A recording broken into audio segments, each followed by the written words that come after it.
Yes, ça y est, nous y sommes. Dimanche 31 janvier, le groupe 21 vient de terminer. Nous venons de terminer notre voyage de 21 jours autour des 20 témoins que nous avons vus jusqu'à présent. Quelle aventure! Vraiment, quelle aventure! Et aujourd'hui, nous allons regarder notre 21e témoin mystère. Mais avant de vous le présenter, juste une information pratique. Peut-être deux. La première, nous avons bien rendez-vous lundi. Donc demain, nous avons rendez-vous pour un Zoom à 20 heures. Merci de faire le maximum pour pouvoir être là et que nous puissions nous réjouir ensemble. Si tu veux t'apporter quelque chose à manger devant la caméra, devant le Zoom, eh bien, pas de problème. On va se faire plaisir dans les mesures des réalités qui sont les nôtres à chacun et chacune d'entre nous. Donc, autre information, il a été proposé de garder ce groupe ouvert dans l'éventualité ou peut-être un jour dans les prochaines semaines, prochains mois, que sais-je, peut-être je vais communiquer différentes choses sur ce groupe-là, peut-être des besoins de prière qui sont là. Donc, voici ce que je vous propose. Je vais laisser ce groupe ouvert. On va regarder de quoi l'avenir va être fait. Et pour ceux et celles simplement qui désirent se retirer, eh bien, sentez-vous bien à l'aise, il n'y a aucun souci. Et puis, on verra bien de quoi l'avenir est fait. Donc, on va juste laisser ouvert et peut-être qu'il va se fermer de lui-même si on voit qu'il n'y a pas plus d'activité dessus ou non. Donc, je ne vais pas m'engager en disant, voici, je vais continuer. Juste le laisser ouvert et on verra qu'est-ce qui va se passer selon ce que le Seigneur met sur mon cœur et pour nos vies, etc. Donc, voilà. Moi, je tiens vraiment à vous dire un immense merci. Merci du fond du cœur de m'avoir accompagné dans ce parcours et c'est une joie de vous avoir accompagné aussi dans ce voyage, dans cette aventure. Je ne m'attendais tellement pas à vivre ce 21 jours de cette façon-là. Je disais dernièrement la blague en Zoom, Seigneur, il m'a eu, il m'a pris au mot, il m'a pris au jeu. Je m'attendais à être tout seul ou presque à vivre ces temps et il m'a mis dans une position où, Phil, je ne vais pas te laisser le choix de garder, de maintenir ton engagement envers moi en voulant te mettre au pied de mon fils. Et alors évidemment, j'avais certainement pris l'engagement de le faire, mais on le sait très bien hein, quand on est entouré et on s'auto-motive. Et vous avez été une source de motivation pour ma vie. Vraiment, je vais vous dire merci. Merci, ça me touche et je ressens qu'on a vécu des choses fortes ensemble malgré la dimension virtuelle. On a vécu des choses fortes. Il y a plusieurs d'entre vous qui ont partagé aussi ce que vous avez vécu sur WhatsApp. Ça m'a beaucoup touché, beaucoup apporté. Nos échanges sur le Zoom m'ont beaucoup apporté. Alors, merci beaucoup, beaucoup, beaucoup. Je viens presque ému. C'est comme, ouais, c'est la fin du voyage, on va se quitter. Mais je crois qu'il y a vraiment quelque chose de fort qui a pris place. Et voilà, ça, c'est la beauté des êtres humains. On vit et on est nourri par les relations fraternelles, les relations les uns avec les autres. Voilà, bon. On va arrêter de pleurer, hein? C'est pas terminé, il nous reste une journée et on se revoit demain, le 1er février. Alors, notre 21e témoin, avant de le présenter, j'aimerais lire dans Hébreux chapitre 2, les versets 10 et 11.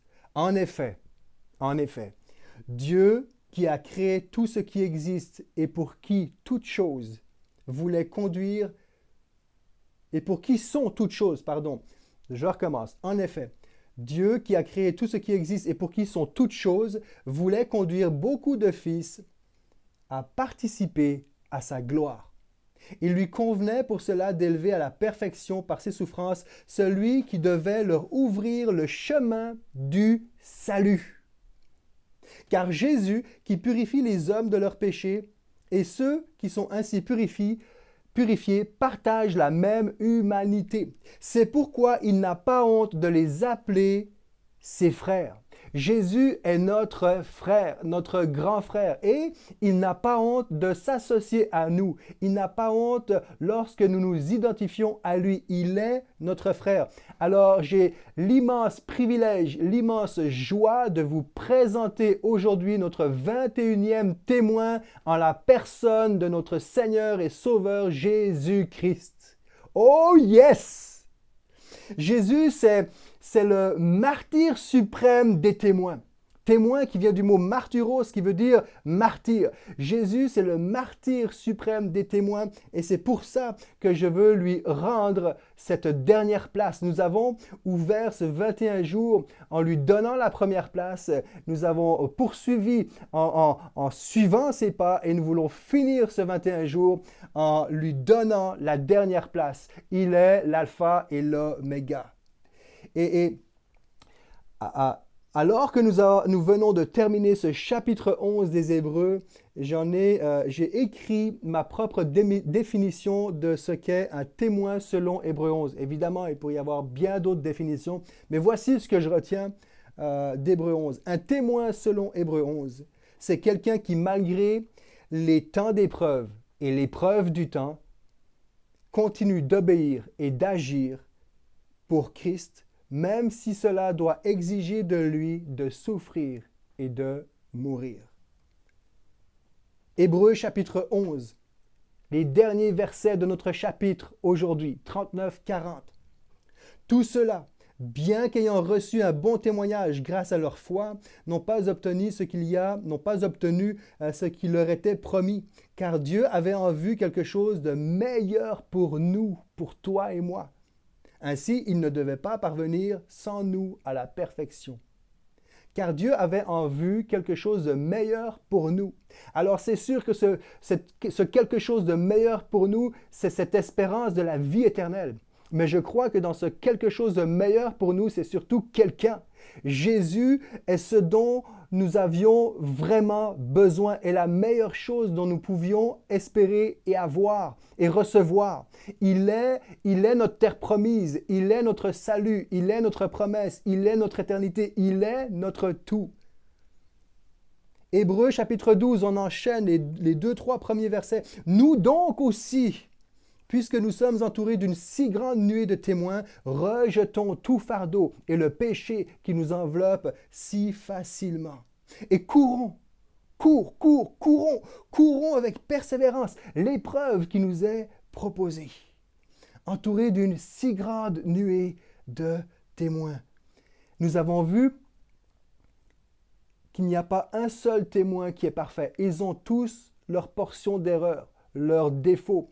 Des erreurs d'une importance majeure qui ont été commises et nous sommes pareils, on est fait de la même pâte. Nous sommes tous pécheurs, nous sommes tous imparfaits. Alors à plus forte raison, rejetons tout fardeau et le péché qui nous enveloppe si facilement. Et à l'exemple, à l'image des témoins que nous avons visités durant cette période, puissions-nous, comme eux, faire valoir notre foi auprès de Dieu. Parce que c'est notre foi que Dieu compte comme justice. Appuyons-nous sur sa grâce. Faisons-le, verset 2, faisons-le en gardant les regards sur Jésus, qui fait naître la foi et la mène à la perfection. En échange de la joie qui lui était proposée, qui lui était réservée, il a souffert la croix en méprisant la honte qui s'y attachait et il s'est assis à la droite de Dieu. Le repos, tout est accompli. Courons avec persévérance et faisons-le en gardant les yeux fixés sur Jésus. Nous ne pouvions pas terminer cette liste de Hébreux 11 sans clôturer avec le martyr des témoins, le témoin des martyrs, le martyr suprême, le témoin suprême, Jésus. Et plus que jamais, c'est ce que nous faisons présentement aujourd'hui dans cette journée du dimanche 31 janvier, nous gardons les yeux et les regards fixés sur Jésus. Fixés sur Jésus. Hébreux chapitre 4, verset 15. En effet, nous n'avons pas un grand prêtre incapable de compatir à nos faiblesses. Au contraire, il a été tenté en tout point comme toi, comme moi, comme nous, mais sans commettre de péché. J'ai envie de te dire que Jésus s'est assis sur le banc des témoins de la foi. Jésus s'est assis sur le banc des témoins de la foi, à la différence près qu'il a fait un parcours sans faute, sans embûche, sans erreur, sans imprévu, parfait, un parcours sans faute. Jésus est sur le même banc que les témoins de la foi, mais il occupe un rang beaucoup plus grand, beaucoup plus élevé, parce qu'il a été cet homme et Dieu à la fois, parfait. Et par la victoire qu'il a accomplie, par l'exemple qu'il a donné, par sa soumission complète, parfaite et exemplaire, il occupe un rang beaucoup plus élevé, bien qu'il était assis sur le même banc que les témoins. Philippiens chapitre 2, verset 8, il s'est humilié lui-même en faisant preuve d'obéissance jusqu'à la mort, même la mort sur la croix. Et nous avons vu qu'une des caractéristiques communes de tous les témoins que nous avons vus, c'est cet esprit d'obéissance, ce choix. Il y a la foi, mais il y a les actes qui viennent confirmer notre foi. Et souvenons-nous d'une chose, chaque témoin que nous avons vu reflète de façon partielle et imparfaite un aspect, une caractéristique de Jésus-Christ. Et à partir de maintenant, je suis conscient que ce clip est un petit peu plus long, mais c'est la clôture de notre voyage de 21 jours. Alors, je me permets de prendre un peu de temps et à partir de maintenant, dans les prochaines minutes, nous allons maintenant retourner à la vie d'Abel pour voir à quel point Jésus est le centre de toutes choses. Abel pointe vers Jésus qui a offert le plus beau des sacrifices, c'est-à-dire sa propre vie. Le sang de Jésus parle plus fort que celui d'Abel. Enoch qui a marché fidèlement sur la terre et qui a fini par être enlevé, pointe vers Jésus, vers ce Jésus qui a marché fidèlement avec son Père dès sa naissance jusqu'à la fin de son ministère. Il fut enlevé lui aussi pour aller nous préparer une place, une demeure dans les lieux très hauts, dans les lieux célestes. Oh yes! Noé pointe vers ce Jésus qui nous sauve de la perdition éternelle par son chef-d'œuvre à la croix. Si Noé a fait, je crois que l'arche de Noé est un chef-d'œuvre qui a été fait par les mains de Noé, eh bien Jésus a accompli une œuvre extraordinaire. On parle souvent de l'œuvre de la croix, mais j'ai envie de dire que l'œuvre de la croix, c'est le chef-d'œuvre de Jésus. Le chef-d'œuvre du Père manifesté en Jésus. C'est un chef-d'œuvre qui est dur dont il est difficile de soutenir le regard, un chef-d'œuvre douloureux, un chef-d'œuvre sanguinolent, un chef-d'œuvre agonisant, mais un chef-d'œuvre extraordinaire parce que c'est par ce chef-d'œuvre-là, c'est le chef-d'œuvre de notre salut qui a permis notre salut. Abraham, le père de la foi. Abraham pointe vers ce Jésus qui est l'auteur de la foi et qui fait de Jésus le père de la foi par excellence. Extraordinaire. Isaac, le fils de la promesse, mais Jésus est le fils suprême de la promesse. Jésus est le fils suprême de la promesse. Jacob a fini sa vie en boitant, mais Jésus a fini sa vie en étant crucifié. Jacob a fini sa vie en adorant Dieu, tout en s'appuyant sur l'extrémité de son bâton, mais Jésus a fini sa vie en se soumettant pleinement à la volonté de son Père, non pas appuyé sur l'extrémité d'un bâton, mais suspendu à l'extrémité de la croix. Jésus. Jacob pointe vers ce Jésus. Joseph, Jésus a fait plus que transporter ses os, ses ossements dans la terre promise. Les os de Jésus sont revenus à la vie et d'une certaine façon, les os de Jésus sont une garantie de la promesse qu'il nous a faite. Pas d'une certaine façon, c'est une garantie de la promesse qu'il nous a faite d'avoir la vie éternelle. Moïse qui a refusé d'être associé à la fille du Pharaon, Jésus, lui, il a renoncé à toute sa gloire céleste pour être avec toi, pour être l'Emmanuel, Dieu avec nous. Philippiens 2,6 nous dit, en parlant de Jésus, lui qui est de condition divine, il n'a pas regardé son égalité avec Dieu comme un butin à préserver. Amram et Jochebed, les parents discrets de Moïse, dont on entend pour ainsi dire pas parler dans la Bible. Eh bien, Jésus, par son humilité, a donné naissance à l'Église. Si Amram et Jochebed ont, par leur humilité, leur exemple de foi, donné naissance à l'une des figures les plus importantes de la Bible, Moïse, eh bien Jésus, par sa vie entière, a donné naissance non pas à Moïse, mais à l'Église. Nous sommes l'Église directement issue du sang qui a été transpercé, du sang de Christ qui a été transpercé, du flanc qui a été transpercé pour nous.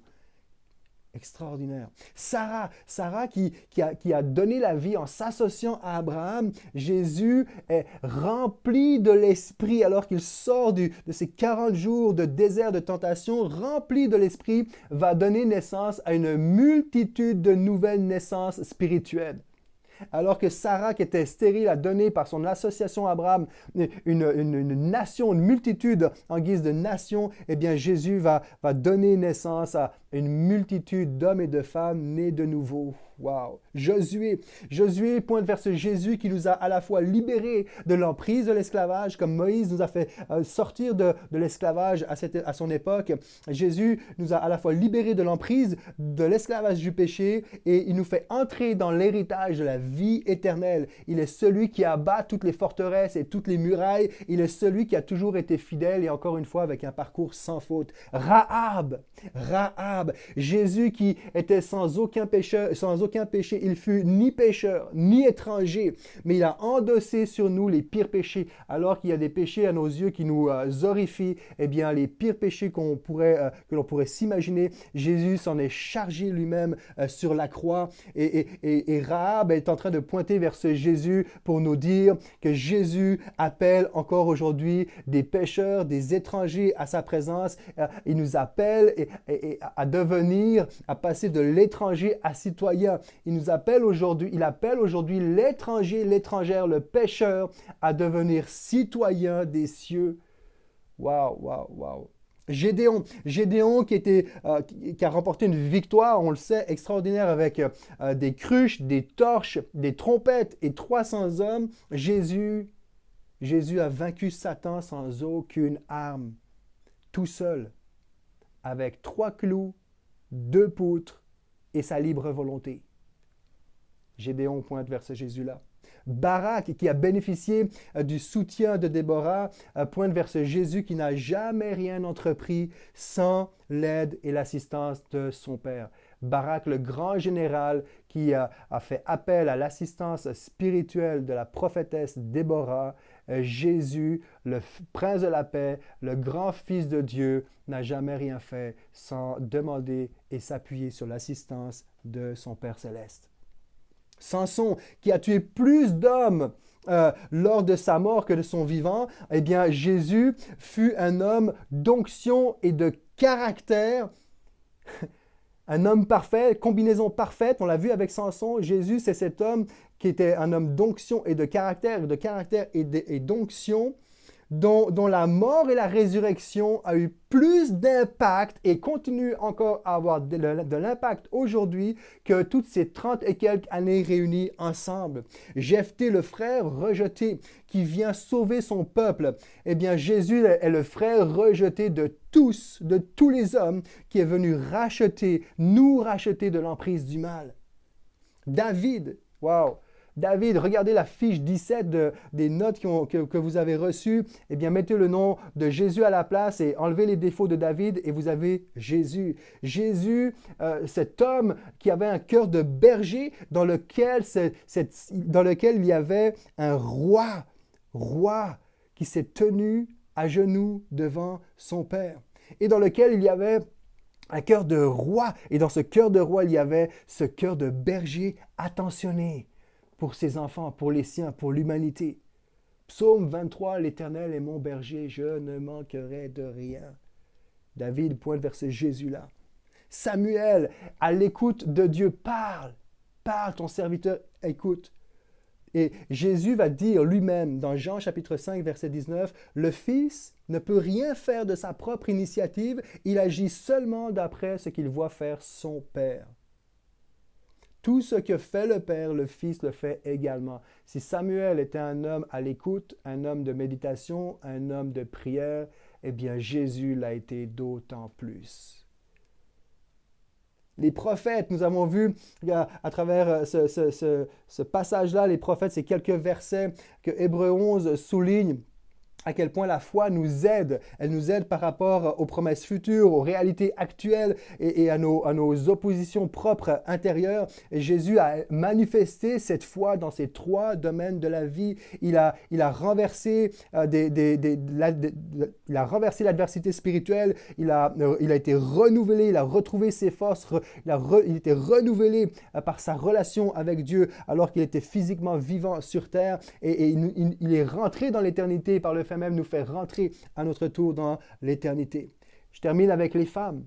Les femmes qui retrouvèrent leur mort par la résurrection. Nous avons vu qu'elles ont retrouvé leur fils qui est décédé. Eh bien, elles pointent vers ce Jésus qui est ce fils revenu d'entre les morts. Le Jésus ressuscité. Et les quelques versets qui suivaient ce passage que nous avons vu avec les femmes, nous nous sommes arrêtés pour penser à quelques instants à nos frères qui traversent de la persécution, de la torture dans des pays où on n'a aucune idée de ce qui se passe, de ce qu'ils vivent. Et nous avons prié pour eux. Eh bien, Jésus est le martyr des martyrs, le 21e témoin dont on voit, pour ainsi dire, pas, en fait, je veux dire la présence, on la voit par ce qu'on en retire, mais dont on ne voit pas le nom.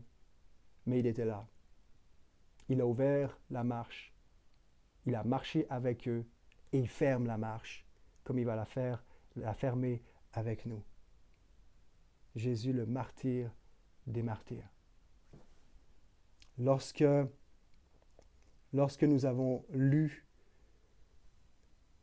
dans Hébreux 12, le fait que nous sommes entourés d'une si grande nuée de témoins, le Saint-Esprit est en train de dire quelque chose à travers ce texte-là pour nos vies aujourd'hui.